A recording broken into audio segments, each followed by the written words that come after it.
Welcome to another edition of Risk and Return. I'm Charlie Gasparino. My partner in crime, Bob Sloan, the founder of S3 Data, is God knows where right now, but he has a fill-in. One of his trusted advisors, Sam Pearson of S3, is here from Boston, no less. And Bob, and where is Bob? Do we know his 1020 right now? I do not. I'm aware that he was airborne earlier today, but a exact location I cannot give you. By the way, we should remind people that S3 Bob in pursuit of data for S3 will travel the world to dig it up anywhere. Even he might even be in Greenland right now, thinking he might be able to get some stuff. And just before Trump takes it over, maybe he can get some short interest out of Greenland. But in any Yes, event, it is very much a global effort. it's a What we're doing global over effort here, here, and we Bob will be back in I guess in a week or so, right? Yes, I believe it'll be the week after next. The week after next, and he'll be armed with more data, and we'll know what to do with. And that's good news for our viewers. Sam, in Bob taking Bob's place, you got big shoes to fill. But why don't you throw some of your actionable calls at us, and let's go through them, because I got to preview them earlier, and they're definitely market moving. It's up to go yes. for it, Yeah, so let's start with a look back at last week. Last week was not the best week of picks with the call on Baxter. That was a bullish call, and it was down. And West Pharmaceuticals was a wash on that report. So not the best week last week, but we're coming up with some new picks this week. We're looking at Walmart. They're reporting tomorrow morning. They've seen the short interest go up by a significant amount, more than doubling in the last 3 months. So a significant short build there. We're calling up for that report. And then we also have Live Nation. They're reporting Thursday afternoon. We've seen the short interest decline actually over the last 3 months in that one, and we are calling up there as well. Now, we should point out there are some fundamental factors at play here. Walmart obviously is a beneficiary of tariffs being relaxed, so to speak, and it looks like we're continuing on that trend. I guess maybe there's a bet here that tariffs will continue, that Trump will continue to renegotiate tariffs down. Live Nation's interesting because it was involved in like it's an antitrust issue involved in Live Nation. If you've been reading some of the press, I know this only because I broke a bunch of stuff on Gail Slater, the DOJ antitrust chief under Trump, who left her position, kind of forced out of the Trump administration.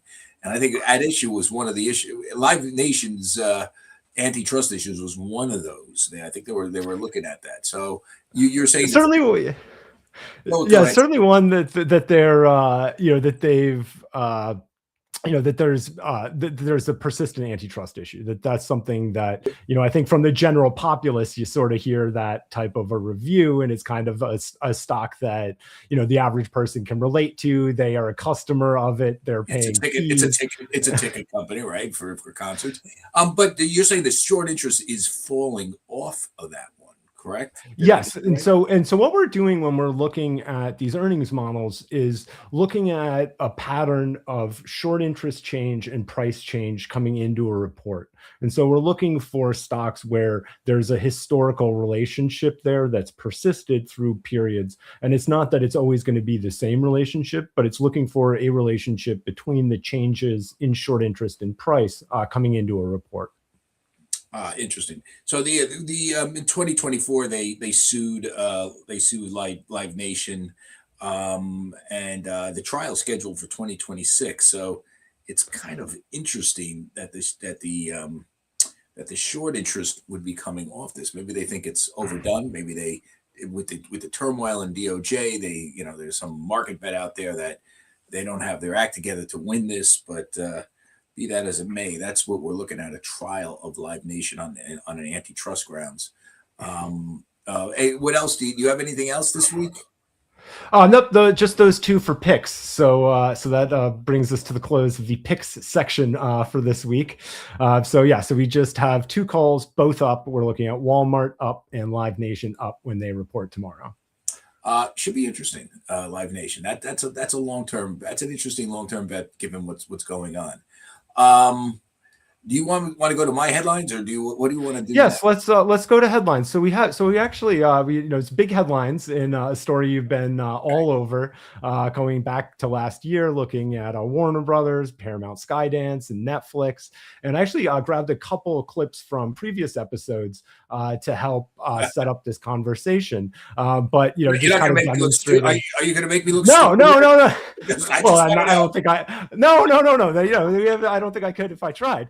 But fortunately, there is a embarrassment of riches as we go back through the episode, looking for commentary. Oh, thank God! So if we could start with the December 10th clip, talking about Zaslav and the pound of flesh he's extracting. Right, and David Zaslav is the CEO of Warner Brothers, which conducted this bidding war, and has, at least for now, picked Netflix as the winner of the bidding war for the company, or for a big chunks of the company.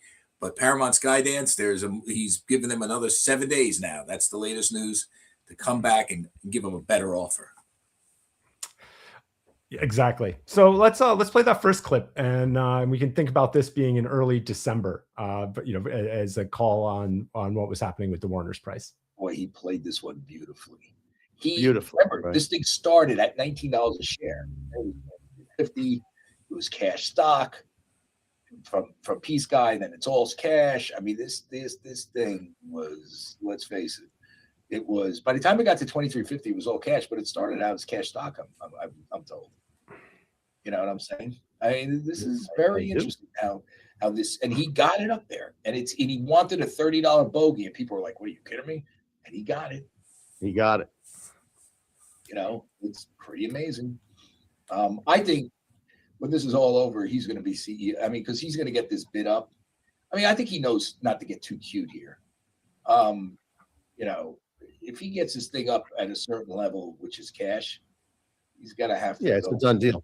He's got to go for it, and he's going to be CEO of the year. He returned. Remember, this company started out with a $30 billion market cap. If this deal goes to 32, it's got to be in the $80 billion.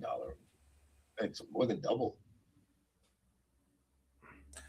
We're looking at that now. Now, the real question is, does Paramount Skydance, run by David Ellison, the indie movie producer, but backed up by his father, one of the richest men in the world, Larry Ellison, and some really smart bankers at Redbird Capital, their partnership in this media venture, which right now includes, remember, they had Skydance, which was a small independent studio. They bought Paramount, which is a middling media company, way, its glory days long past gone, when Sumner Redstone put it together back in the day. They kind of need Warner Bros. Discovery. They have a 7-day period now to up their bid from $30 all cash. My guess, they're going to come in a little higher. Then we're going to see Netflix come in a little higher. And as they, remember that great line about Hyman Roth? That was in the clip mix of that didn't make the cut, but that was in the clip mix when you broke that out in January. When they looked like he nailed Michael Corleone, and they said, Jesus, Roth played this beautifully. Now, Roth ultimately did not play it beautifully. Michael outsmarted him, and this is where it gets interesting. Does David Zaslav, and a guy I really respect, and I don't think he's going to go there, but he might. Human nature does this. Does he play it too cute? I mean, listen, here's the problem with the Netflix bid. It's not going to pass regulatory muster. They're going to have to be willing to fight it out with the Trump Justice Department. We're talking like a year and a half. It's got to have issues in Europe with regulators. It could be sued by the states. People see Netflix, and it's a great product. I use it, but that's the problem. It has fairly significant market dominance of eyeballs. Now they're trying to say, well, they really are be competing against YouTube and this and that. But in the streaming service, in the streaming realm, they are the king, and they're going to get bigger here, and they're going to get a bigger studio, and they're going to get a lot of content and a library. And, I can just tell you that the Justice Department is very skeptical of not just this deal, but it's going to open up an investigation, from what I believe it's begun, into Netflix being a monopoly. So the Zaslav, and here's where it gets interesting. Does he come in and say, all right, tells his board, Paramount just gave us won $3 a share more. So it's 33. By the way, then we're talking a $90 billion deal, right? All cash. And they're going to buy the whole thing. Should we should we just give them the whole thing? Or do we rely on on Netflix, which is giving us, 27, maybe they go up to 30, whatever. And, in order to make that deal work, you remember there's a separate sale of the cable properties. Netflix is not buying the whole company. It's buying the streaming, the big parts, the streaming and the studio, but they're also banking on $3 a share, $4 a share, maybe when they sell CNN and everything, which is being planned in a couple of months. And most people don't think they're going to get that. They may not get anything. They may not get $1 for that, because as it's arranged right now, on the deal metrics, they put a lot of debt on that. And here's where it gets interesting. If they take debt off that spin out and give it back to Warner, give it back to the properties that Netflix is buying, then it's $27.75 a share. Price is actually worth less because you have to recalculate it based on the debt load. So then it becomes something like $23. And these metrics are very confusing. And, if you talk to someone like Mario Gabelli, like I do, which, by the way, Mario Gabelli, in his 80s, he's as sharp as he was when I used to cover him back in the day when he was in his 50s. I mean, this guy is like, rattle it out. It's like a machine gun when he talks to you. And he's talking high-level finance to you as well. And, he will tell you when it boils down to it, when you listen to him and you learn. I always learn so much talking to Mario Gabelli. He boils it down to a simple phrase: cash is king. And you don't have to worry about the equity stub, which is what the spin out of the cable stuff is under the Netflix deal. So the question is, does Zaz get too cute? Does, there's a simple thing here, and we'll know in the next couple of days, right? 7 days. And I think that your coverage of this has been, has been spot on the whole run. And I think that basically, if I, to summarize your work, but that, a big picture of the coverage has been, this isn't over yet. And that there's been a lot of reporting on, this is over. Why don't they just give it up? This is done. And I thought it might be interesting a little bit to just talk about how that reporting that works in 2026. I mean, you have to have sources, you have to have trust, right? You're going in a little bit of a different direction than maybe what other people are putting out there. How does that work? Well, it's interesting. We at the New York Post, I worked at the Wall Street Journal for many years. I worked at Newsweek before it was what it is now, a website. It was like a big magazine. I worked at CNBC. I work at Fox now. But I do a lot of my print stuff, all my print stuff for the New York Post. And, it's a scrappy newspaper. That's what I love about it. Always wanted to work for the New York Post, even when I was at the Wall Street Journal as a senior writer, because it's a scrappy paper, but we punch above our weight in many ways. So last Wednesday, I said point blank, Warner Brothers is going to have to reconsider the Paramount bid. And I got that from sources inside. I heard it. Just the general feeling that I got from talking to investors in the stock, that they are, and all the stuff that's going on, they're moving in that direction. They're going to have to reconsider it. So I said that last Wednesday. Most people just didn't buy it. I mean, they were like, "Oh yeah, right. They're going to reconsider." And then Sunday, Bloomberg reports that they're reconsidering it. Right. So I took a little victory lap, of course. But so, like, how do you stay ahead of a story like this? Well, I'm good at chasing stories, and I actually like doing it. So it's not a lot of, this is not easy. You got to keep calling people. You got to call back. You got to make sure you got your stuff right. But the bottom line is, it's like you're chasing a tail, and it's going, and it's like sometimes you're chasing your own tail, and you just got to go through those motions to get, and every now and then you catch it. You know what I'm saying? And that's what you have to do here. I mean, there's really, this is like, 99% perspiration and a little bit inspiration. It is what it is. You just got to keep making the calls and chasing your tail. And that's kind of what I do. And I do it on the weekends. I do it all day. I'm going to do it after we hang up here from Risk and Return. I did it right before I came on here. That's how I know the clock is ticking. And I do think that Paramount's going to throw some more money at this thing. I do think that Paramount people think they're, that Zaz and company are jerking their chain a little bit. And also based on everything I hear, Paramount, Netflix keeps coming out and saying that its antitrust worries are overblown. They put out a statement. Yeah, I am telling you, based on the people I'm talking inside the Trump administration, that is not true.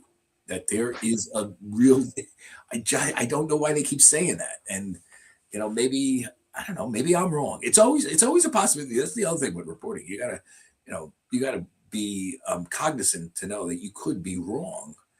Right. I mean, I think that's when we think about where does fake news come from? Is that it's not journalists made something up. In 99% of cases, it's journalists didn't track down the story enough, right? Well, like that's, they took a word from someone. I think that's a little different. The fake news stuff, which is fascinating, is not really getting maybe your source at the DOJ or inside the Trump administration not as good as it should be. It's literally a journalist making the story into something it's not, suggesting because this happened, and Trump said something nice about Vladimir Putin once, that there is a Russian collusion, scandal at work inside the White House, which there never was, and that masks will prevent COVID from spreading. That you can go down the line. I mean, we've been throwing a lot of fake news out there that Joe Biden is, reporters coming back. Well, I just saw President Biden. He looked like he was doing jumping jacks and cartwheels in the Oval Office, and we're supposed to believe that. That's kind of where the fake news comes from. It's much more of a political thing. Every journalist like myself is at times humbled by facts on the ground. And by the way, sometimes you could be right and then be wrong. I mean, here's something really interesting. I'll tell you. I've been covering the Kathy Rummler story, the Goldman Sachs general counsel who was forced to resign over emails involving Jeffrey Epstein. I wrote a column so she resigned. I believe she resigned on Thursday night. Thursday in the afternoon, I wrote a column that said, Goldman is sticking by her, and her people say she's not resigning. And then literally I want to say it was like 7:00, I see the headlines start going by Goldman announces she's gone. And I was like, what did I do wrong? Now, when it really came down to it, and I had actually advanced the story that night, so we looked good. And in the end, at the Post, I got it right. Goldman was standing behind her. She wasn't going to resign. But then there was an email that popped that she said, I just can't keep explaining this. And that became the story. When we broke that story that night, I worked on it that night. So sometimes you can be right and still miss the story. It's fascinating. Like, if you've done this enough, I was right to the minute. She surprised everybody and resigned. And then I had to go back and I had to advance the story, which is very difficult when you're feeling down like that, like, oh, I screwed up.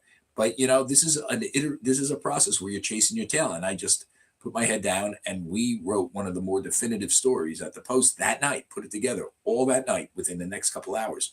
I was in a car coming back from the city, going back to my place in Connecticut, in an Uber, reporting and dictating and writing with a very able editor at the New York Post, a guy named James Covert, to make this work. And we did the more definitive story. Then I wrote another story the next day about the email that caused her finally to say enough's enough. But that's reporting. There's a great scene in All the President's Men where Woodward and Bernstein is saying, how do we know we got this? How do you? Is that a denial? And he's like, well, no, that's a non-denial denial. Then he goes, listen, here's the thing you guys have to keep in mind. I remember once I was covering the Johnson administration, and I reported that Johnson was going to fire Herbert Hoover. And I was right. And then I remember I printed it, and he was going to fire him. And then after I printed it, he decided not to fire him. And I remember I think he said it was Lyndon Johnson said, tell that son of a bitch, Brent Bradley, we did not fire him. And so remember, he goes, but I was right until the story was accurate and it was wrong. And so that's sort of the pitfalls of journalism. It's not easy, but that's fascinating. You got to realize it's the first draft of history, not the last. And I think if you're as a reporter, if you're cognizant and you're honest and earnest about your craft, you go back to your sources. What did I get wrong? What did you tell me that was wrong?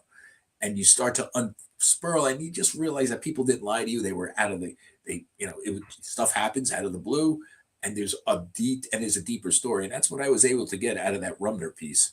The Zaslav thing is a little different because I just had the early word that they were gonna reconsider soon, and obviously they did that over the weekend. That's fascinating. It's really cool to hear about the process. I mean, I think that it's been great to read you, and I agree that the post fits on you very well. I mean, I think that it just feels like the power glove that you're putting on to then it's go throw some punches. I mean, listen, I always wanted to work there, right? So, but I spent 9 years at the Wall Street Journal, and we were at that point the best paper in the United States. And it was an honor to work there. But even as I was working there and doing front page stories for the Journal, I always said, God, it would be great to have a column in the New York Post. I mean, and the art staff. I mean, the art staff. Those guys are just. They have a little too much fun with their stuff. So that's one story I've been working on, and this is coming down the pike. I think they're going to bid a few more dollars. Who knows? Netflix might step up. We should point out Netflix's stock is down tremendously since this began. I looked. I mean, it hit its high around June. Then the bidding war started, and it's been. I think they lost. I could be wrong. They lost. I want to say. Let me just look this up because this is worth noting. Netflix stock. I mean, okay. So let me just see, 1 year. Okay, so it reached its high in June at 128. Now it's 77. You got to think it lost like 150 billion in market cap, right? Yeah, I mean it's been a pretty steady decline on the content front. That's a lot of money, and that's all because of this bidding war. That customers don't like that it's doing that, and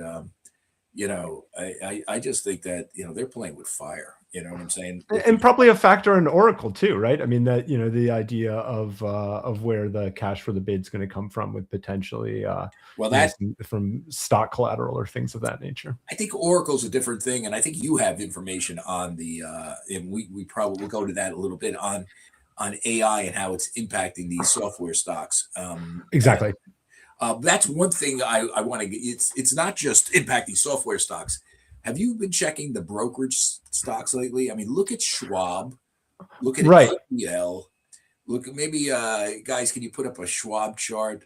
Maybe like even a 1 month Schwab chart would be Charles Schwab Corp. That's the long time discount broker. That one thing about what Schwab does is there is a discount. There is like a portal where you could trade on your own, but it also has. It's very famous for having a.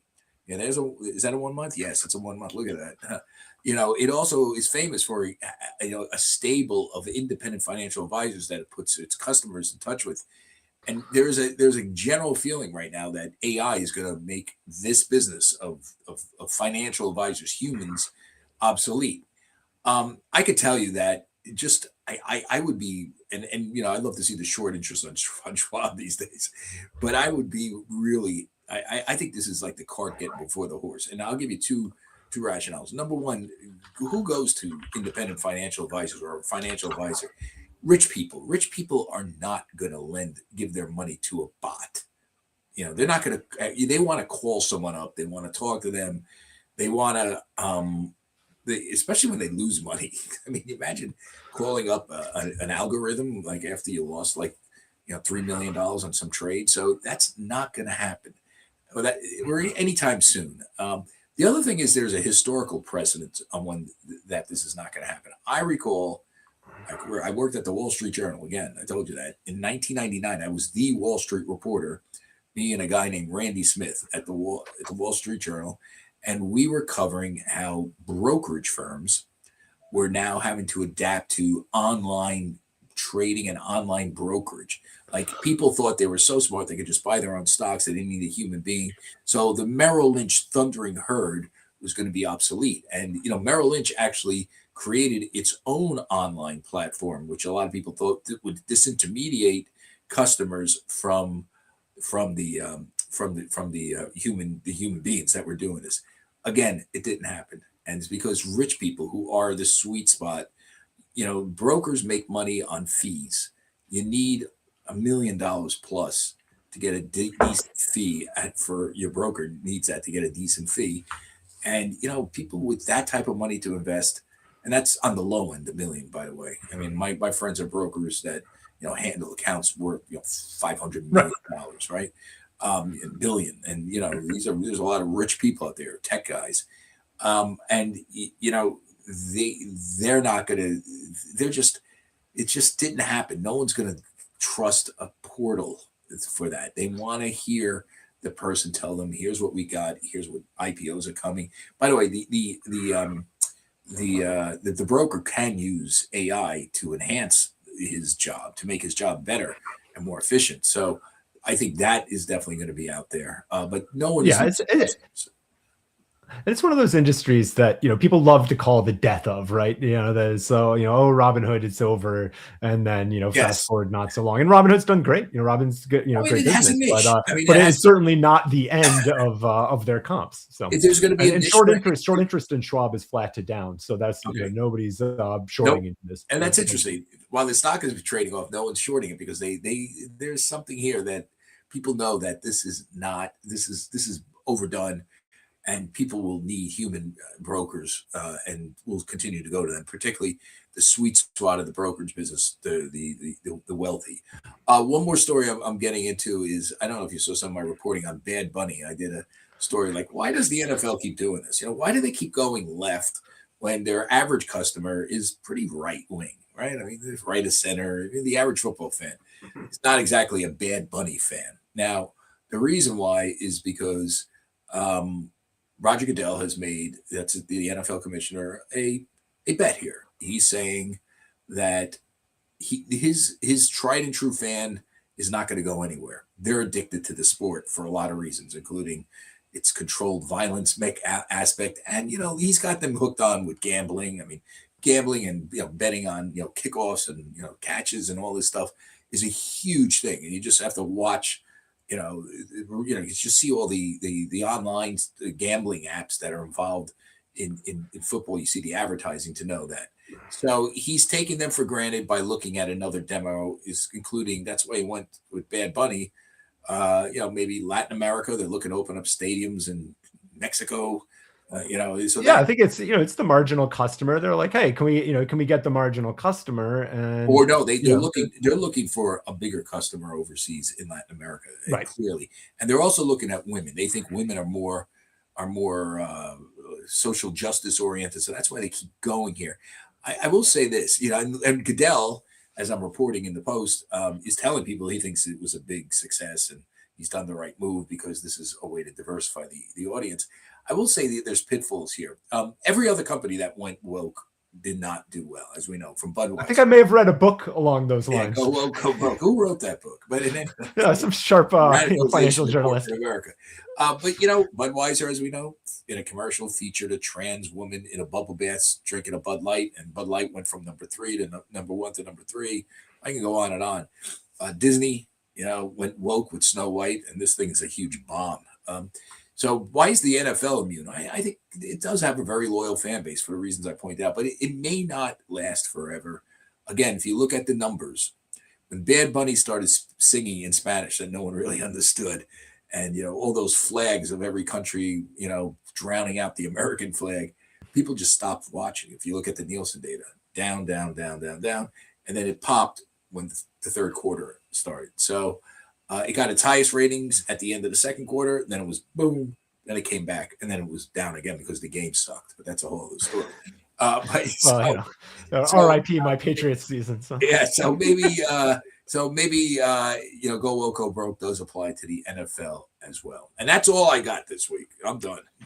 Amazing. Thank you, Charlie. And and the stuff on the process is extremely cool. I find that stuff fascinating. So thank you for bringing us in. And speaking of being brought in, we'll pivot now to being brought inside the buy side, a segment we have here on the show where we talk through some tools and methods that S3 clients use to access and assess the data. So the first thing we'll look at is from the Bloomberg bquant platform. And so the last couple weeks, Bob's walked through examples of a screen where you can look at short interest extremes using a statistical measure of the stock's own historical short interest. And so what we're looking at is stocks where the current level of short interest is some number of standard deviations, a statistical measure basically reflecting volatility. How many standard deviations is the current level from the average over the last year? And so expanding on that, what we're looking at here is the Bloomberg bquant platform, where instead of just looking at a single stock, we can look at whole indices and break them down and look for exceptional short interest in an index. And so looking at that both at the index level and also within the constituents to see how many of the stocks in the index are themselves at a short interest extreme.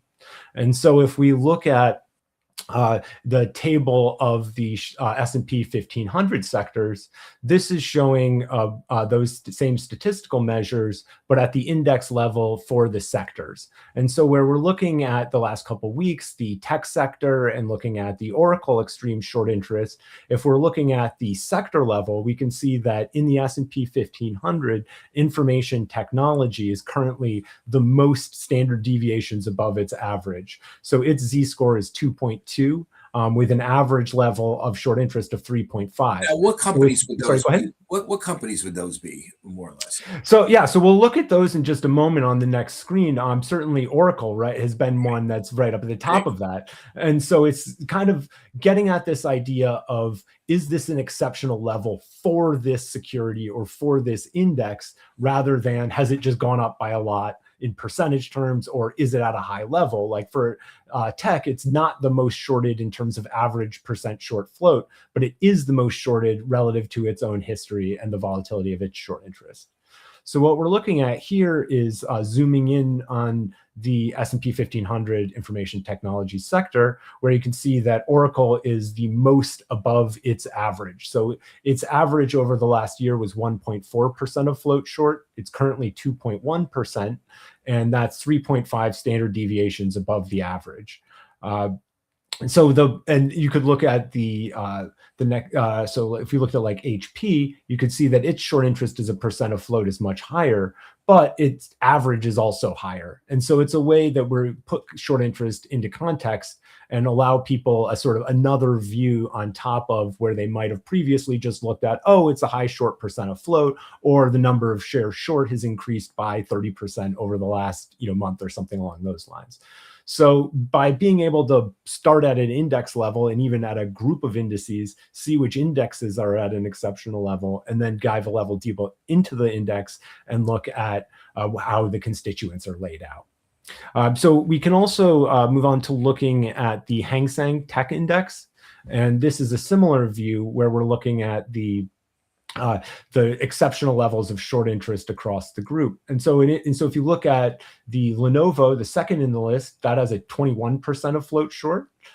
So it's it's an extreme level in terms of the level, and also extreme in terms of its own history. The average over the last year was only 8.7%.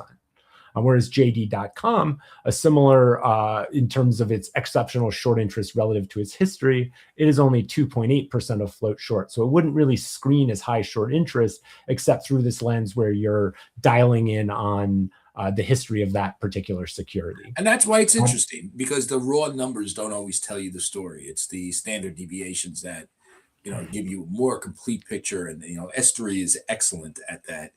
And that's a sort of granular detail that you guys give that puts your data just way ahead of anybody else, in my view. As a journalist, that even before Bob and I did this program, I used to just tap into it because it would give me that type of look into a stock that you really can't get from just eyeballing it.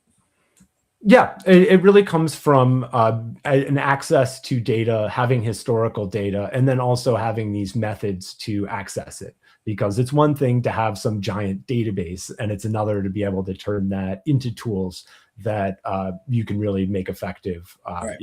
For clients on the buy side. And it's why S3 is the most popular third-party vendor on, data provider, data vendor on the Bloomberg terminal. So yes, yep, the app is, we've always been number one on the app. So absolutely. By the way, I just looked up before you get going, just to make sure I get the accurate information. Netflix, since this whole bidding thing happened, say around September, has lost between 180 to 200 billion in market cap. So I was kind of lowballing it at 150 billion. Just that's that's a little haircut. I didn't think I thought I checked it just in case I was wrong on the high side, but I was wrong on the low side.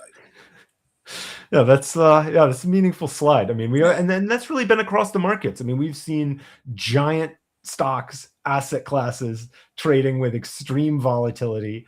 And it's why, positioning data is more important than ever.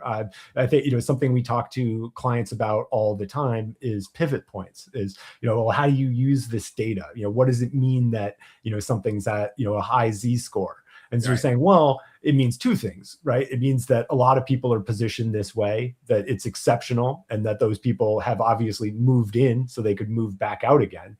But it's not for it's not for nothing that they're in that position to begin with. And so it's the kind of thing where you could say, okay, probability is that they're right, but if they're wrong, you're set up for a giant move. And so that's what makes those exceptional levels be pivot points that hedge funds are looking at, to say, okay, like I need to bring, I'm bringing my fundamental view, or I'm bringing, a trading view, and then I need to understand the positioning to understand where those pivot points are and when the situation is asymmetric in terms of a break one way. Interesting. So let's jump now to looking at a couple single names. We'll start with PopMart. This is one we've been looking at, very popular name in Hong Kong on the short side. They make the Labubu dolls. So that craze had seemed like you got me. What is a Labubu doll? Well, if you Google it, you will see a picture of it, and that will reveal nothing to you about this craze and what is going on. There we go.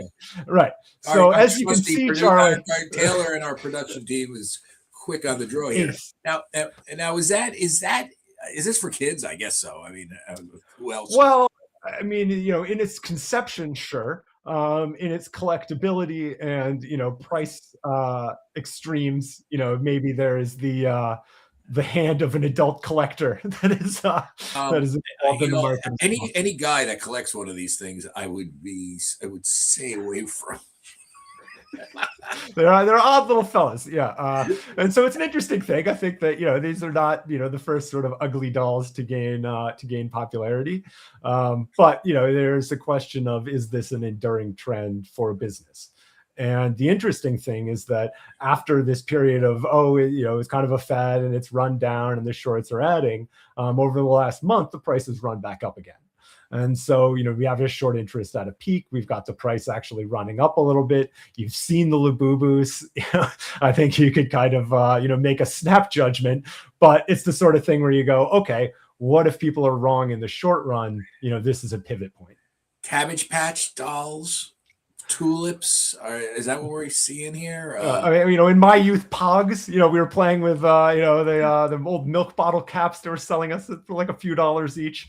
So this is not without precedent. If you look over my shoulder, you can see a sealed pack of 1995 Magic the Gathering cards. So the collectible trend was maybe a lack of. If you look over my shoulder, there's a story I wrote for the Wall Street Journal back in the day about how the Fed has subsidized 3 decades of risk taking, leading to bubbles in the market. And never more true than in our markets of 2026. So that's an interesting one that we've been watching. A couple others moving more into the crypto space. Circle Inc. is an interesting one. Yeah, they're a stable coin come provider. across my radar screen every now and then. So there'll be a part of that conversation with Tether, and they're the onshore kind of clean shirt stable coin that is in the US. Interesting, increase in short interest. They're reporting next week. And one of the really interesting things, something we cover a lot on the program, is talking about battleground stocks. And these are stocks where the long interest, active long interest that we track in the S3 long interest product and the short interest are roughly equivalent. So you've got active capital on the both sides. That's roughly equivalent. This is a quintessential battleground stock, as Bob would say. Right. And you can kind of understand why, right? With what's going on with regulation with crypto. I mean, I think there's an interesting piece there on, is it the dog that caught the car on regulation where, is the clarity that they're going to get, is it all to the good? With the lack of stability that we've seen in the crypto space overall. And so interesting kind of setting up in earnings. Bitcoin trading at 66,000 right now, 400. God, it's down 30% this month, 3% this week so far, the last 5 days. I mean, it's been a tough scene in the crypto space. And so another stock we've looked at along those lines is Strategy, formerly MicroStrategy. That's the ticker MSTR. And so this is the Michael Saylor Bitcoin treasury company. You and Bob did that great interview with Jim Chanos last June. Who's famously short. He was short the stock, right? Well, so he was trading a spread, and so that was being short MicroStrategy or Strategy now, and then long Bitcoin, and basically saying, hey, this stock owns let's say $1 worth of Bitcoin, but it trades at $2. So I'll just buy the $1 worth of Bitcoin, short the $2, and they'll meet in the middle somewhere. And so they did. Their MicroStrategy briefly traded at a discount a couple of weeks ago to their Bitcoin holdings. And so if that were to sustain, that opens up some interesting things around potential activism, shareholders insisting that they, buy back, sell Bitcoin to buy back shares if they persistently traded at a discount. But it's an interesting setup for the stock where, obviously their price is going to be heavily dictated by what's going on with Bitcoin. And they're, and they and others, but particularly them, are viewed as, large holders that could conceivably sell. Now, Saylor is whole mantra is to never sell, but it sets up an interesting technical overhang with all of those Bitcoin treasury companies. Now, another big emergent risk, and if we look at the chart of Bitcoin along with the Google trends for quantum computing, so this is just looking at the Bitcoin price and then the global Google trend over the last 5 years, over the last year for quantum computing. And so the two spikes that you can see on there in quantum computing tie to specific events. In November was an announcement from a group at Harvard about some progress in a specific quantum computing endeavor. And then in late January was IBM talking about quantum and timeline on their earnings call. So both of those blue marks tie to a specific quantum event. And you can see how they tie in with the subsequent decline in Bitcoin prices. And more recently, it looks a lot like a catalyst that is driving the stock down. Now, there's a variety of things that are going on, but it's certainly something to watch. And the reason why is that a number of Bitcoin wallets are quantum vulnerable. And so you think about the really old wallets, like the Satoshi wallets, and et cetera. Well, I want to get to coins. That in a minute. Yeah, the coins haven't moved on. How vulnerable is the Satoshi wallet? Well, I mean, as the current understanding is very and so there's a number of wallets that are linked to Satoshi, and they all have an encryption that is quantum vulnerable. And so the expectation is that within some number of years that they'll be able to break that encryption and take those funds. And unless Satoshi emerges and does something, or if the entire network tries to do something where they say, hey, we're just going to rewrite the whole thing, move it over here, now it's this other thing, and the tokens you had over there are now over here, or there's other fixes that could potentially go into place. But the idea that you even need a fix, I mean, right, is the technology not being that good priced in at 66K? I'm not sure. And not to say that that's a conclusion, but so if you could crack you're essentially saying you could crack the blockchain. So it's more that the specific addresses, that it's like when you have your address that's encrypted and you need to be the one who has the key in order to be able to sign transactions from that wallet. So it's not that the network itself becomes corrupted. It's that specific wallets become vulnerable, that somebody could, send a valid transaction from that wallet. And this has not been anticipated in a big way by the Bitcoin developer community. That is amazing. Now, is there any way you can find out who's really is, if it's just him, Satoshi, whatever his name is? I mean, could that come out of this? I mean, if the coins started moving, right, that would, that would potentially create a trail. So that would tell you either they've done it and the quantum has cracked the wallets, or that whoever is that's something to keep an eye on. I mean, this is a big story, because if this does happen, it's going to set the crypto world ablaze. I think that's a headline here that we should put up there, that will they crack Satoshi's wallet, and will that expose who he is? Yeah, and I mean, we're talking 100 billion there, and a number of other wallets. I mean, even a recent development a couple of years ago, Taproot, other wallets related to that are vulnerable. So there's a fair bit of vulnerability there, and I think that as a Bitcoin owner, you could kind of count on quantum catalysts, and it doesn't mean that it's right, or that that this is for sure going to happen. But any marginal news that's positive on quantum computing seems like it would have to be negative on Bitcoin. Absolutely. Well, that's a good one. Jeez, scary one. So, yeah, it'll be interesting to see. I mean, that's we're still, it's down a lot, but we're still talking trillions when we're talking crypto. So, this is still a large pool of assets. Well, we're running up against our. You have any more? We got a few minutes left here. Yeah, I would just. There's one more that I'd maybe take a quick crack at that I think is interesting on the gambling theme that you mentioned earlier. Okay. There's a stock, French stock, FDJ United. They've seen a large increase in shorts, and it's an interesting combination of some technical and fundamental drivers. There were some changes in France on tax policy that are going to negatively impact them, and also because the market cap declined 40% or so over the last year, they've been removed from the MSCI index for France, which means they're out of the MSCI Europe index, and so that's something that funds will kind of front run, if you will, that that the expectation that a stock that's gone down and is at the lower end of the market cap might get put out, and then that announcement came last week, and we've seen more shorts since then. So an interesting one of kind of this confluence of some technical factors, some gambling factors, and this issue of delisting, and potentially other indices and that they're a part of could delist as well. Now, what are they doing, gambling, these guys? What are these guys doing? So they operate. They operate the exclusive lottery, right? So they're the exclusive French lottery provider, and they're getting some increase in tax in France. I think there's some foreign markets they may be active in that's having a little bit of a regulatory headwind for them also. So it's kind of they run monopoly is maybe not the word, but they run they operate with exclusive license in France on the lottery, and it's been a challenge, and it seems like the government is kind of saying let us take another little nibble there. A bookie operation that doesn't do well is scary. Most bookies make money.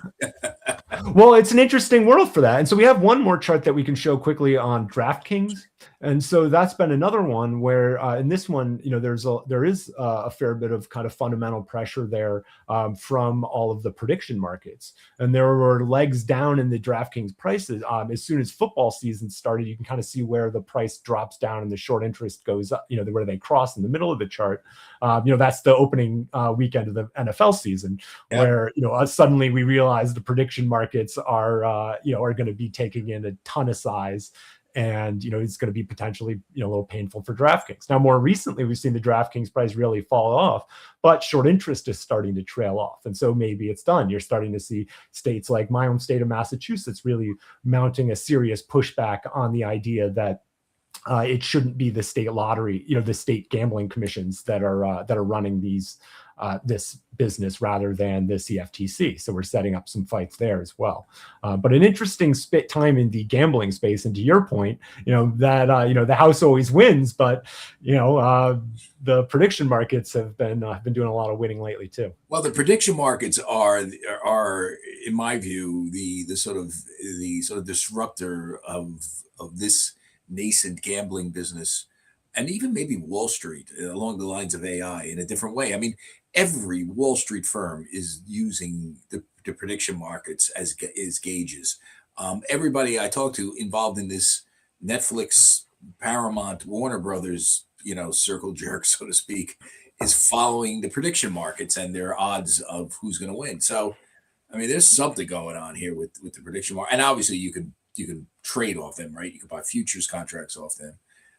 They're not regulated, I believe, right? Well, so it's the CFTC, so it's like a 1-to-1 futures contract where two people are sort of saying, hey, we have this this futures contract, and the CFTC is all about kind of growth and is in expanding along these lines. So they're happy to take that on, and to sort of facilitate. And then obviously you have all the state regulators saying, well, wait a minute, this is, you think about, Massachusetts or the Nevada, regulation, right? Let's be clear. Right. So it'll be interesting. It'll be interesting to see how it shakes out. And, I think these stocks will trade on the headlines, right? That, a marginal win for a state against one of these prediction markets will be a boon to these stocks. And, every time we get a headline about, however many billion were bet on some event on the prediction markets, they'll probably take another leg down. So it'll be interesting to see. And it's every day. Wow, that was great stuff. Sam, thank you. Thank you, Charlie. It's an honor to be on with you. I want Bob to know you filled his shoes more than adequately today. I couldn't hope to. Anyway, that's it for Risk and Return. I'm Charlie Gasparino with Sam Pearson, the fill-in for Bob Sloan. See you next week.